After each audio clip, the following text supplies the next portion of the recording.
different prep lists and produce prep lists. That's the recommendation. This version that needs to be isolated from everything else.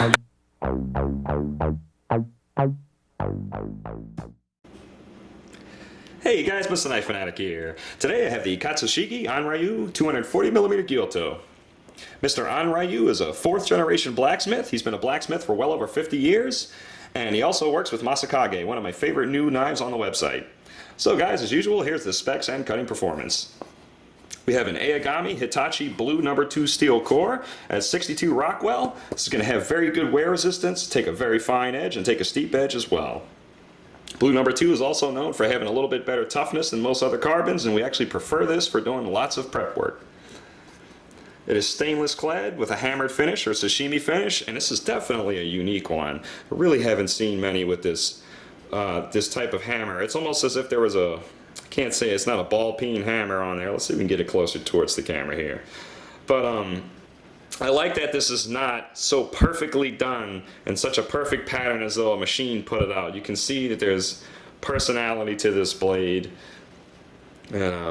And don't think when I say it doesn't seem like a machine put this out that it is not perfectly ground. This knife has a perfect grind to it, and we'll get into more of that later. But this is also stainless, like I said, and it's going to last as long as the knife lasts. Very, very durable. This is not coming off, and it's extremely beautiful. Can I say that one more time? It's very beautiful. Alright, we also have an oval handle, which is going to be good for ambidextrous users. As you can see here, very tight fit and finish. There's no line here, very nice and smooth. Extremely tight glue line and everything around here. This is a rosewood and buffalo horn bolster. Oh, very, very pretty. Very comfy in the hand too. The blade length, 242 millimeters, 2 millimeters over what's advertised, nothing wrong with that. And 52 millimeters tall, actually a little bit on the tall side, which is what I prefer. I like taller knives. I still don't consider this a really tall knife. I've seen taller, but let's get you a little bit of perspective here. Okie dokie. Hope that helps. And we'll do one along the edge for you as well. Very, very happy to try this knife. A man who's been making knives. Actually, we're getting it closer to 240 on the edge here. If you bring it up like this, you'll get 242 actually along the edge. But the fact that this gentleman has been making knives for 50 years plus, it's really something to be able to hold this. You know, so much experience has gone into it. Anyway, here we go. The thickness is 3+ millimeters, coming directly out of the tang and tapers down 2 millimeters. I want to show you, since this is a handmade knife, hand hammered, very thick right out of here. On the website, we have it listed at 2.6 millimeters above the heel. That's right here. And if you'll see, it's still not done tapering at that point, but then it tapers from here all the way to here is 2 millimeters in thickness, which is nice and thin. On a side note, the construction of this blade and something about the thickness and feel of it reminds me a whole lot of an Aogami Super Richmond laser. But this one definitely got a little bit more solid feel to it. It's a little bit tighter overall, I think. But here we go. 197 grams. This is more than medium weight, or at least medium weight. You're bordering medium heavyweight with it, but I still like to say it's medium weight because plenty wieldable in the hand. As you'll see, I'll probably get some really good chopping action. I do expect this to perform very well. I have not used it yet, so we're going to get to use it together for the first time in just a second. Balance point, we expect it to be blade heavy, of course. That's actually what I want. You can see that is right there.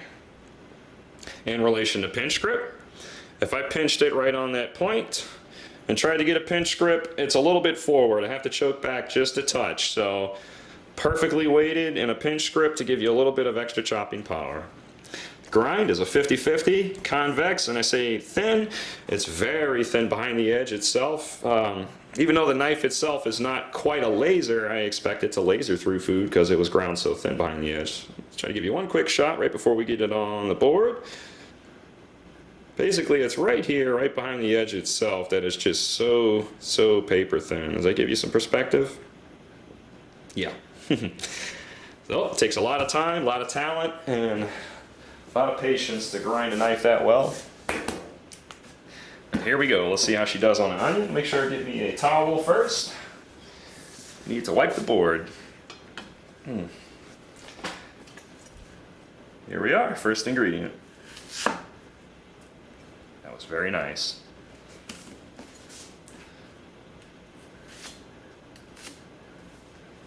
As easy as you've seen me do anything else before. Let's see. I'm gonna try to do these slow. We'll do the next one a little bit faster.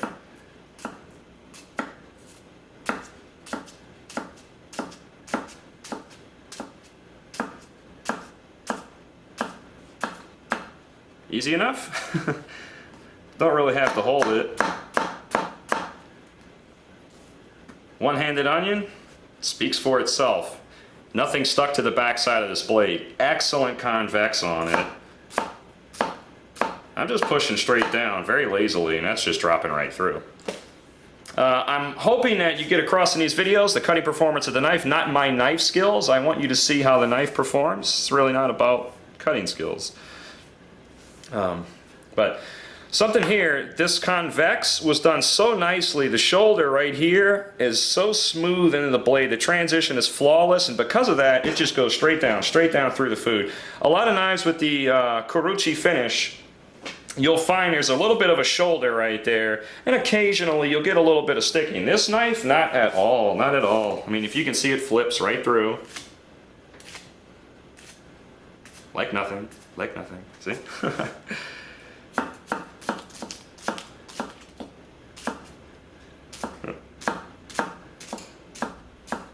Very nice. Been a couple of days since I've actually cut anything. A little rusty there, but if you can see, that's just dropping straight through. I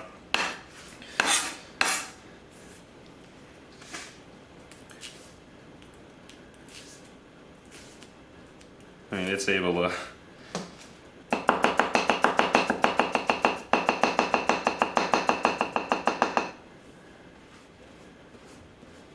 do a little fine work too. Let's get these off the board. I'm impressed already. I wish I would get a bad knife to review one day. So we can every knife I review lately has been excellent. I think that's part of the mission at Chef Knives to Go right now, is to just get all extremely good performing knives. We're actually getting a little bit further away from mainstream knives and going after lots of unique custom makers like this from Japan. And let me tell you what, oh, surprise after surprise, every knife is just blowing me away. But Mr. Anryu is part of Masakage, as I said, and Masakage honestly is my favorite new maker on the website. I actually have another Masakage that's going to get reviewed very shortly. There we go, a little celery. And you can see it drops right through even with the celery, you know, sticking back at you. If you cut it upside down, it's just going to go through much easier.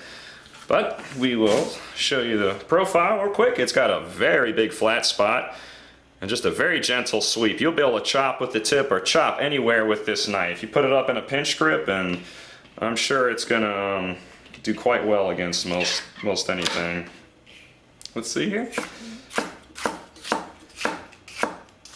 The steering of the knife is excellent, actually. Oh, a little slip there. It goes straight down. The convex was done on each side, very, very perfect, and goes straight down through the food. No steering, grind issues. A left-hand user is going to feel just as good as a right-hand user with this knife. Let's see here. I'll do a little tip work for you. Try to get it up.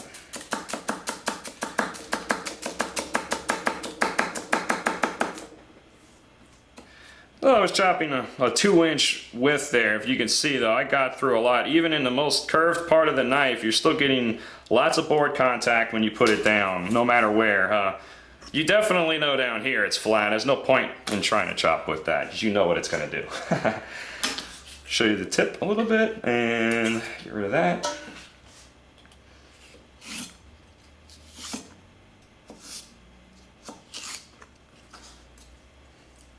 Do the tip again.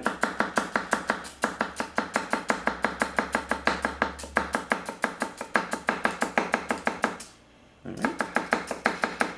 Started to feed my thumb a little bit. Never feed your thumb in. It's a bad thing to do. And hey, knives flying through everything. And no, I'm not talking about the knife here. The grind on this is very close to a Richmond Laser Aogami Super. I think the Aogami Super Laser may be a hair thinner than this overall. Food penetration directly behind the edge itself is about the same. The laser may have a slight bit more thinness. I have to say though, the grind on this one is impeccable. The grind on this knife just doesn't really get much better at any price point. I mean, oh, doesn't get any smoother than that. Do a little chopping again.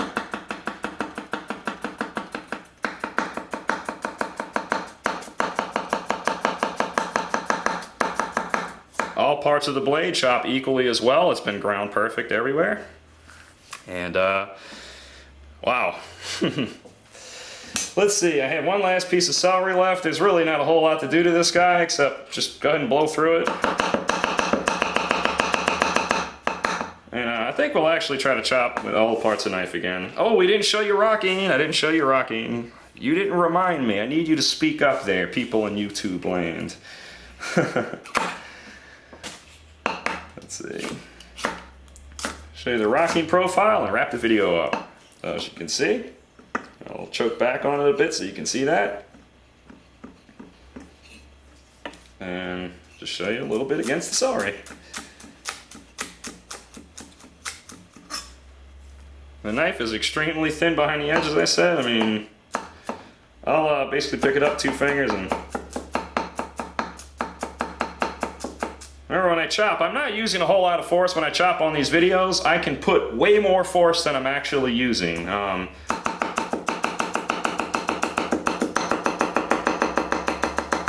Just to let you know, the knife was sticking into the board just a touch, which is letting you know that it was ground paper thin. As I said before, impeccable grind on this knife. Extreme talent went into making this thing. Beautiful fit and finish. It really is, to me, the total package on a sashimi finished knife. So, guys, I hope it gave you some good perspective of this knife. And hope you enjoyed watching the video again. So, please stay tuned and stay sharp.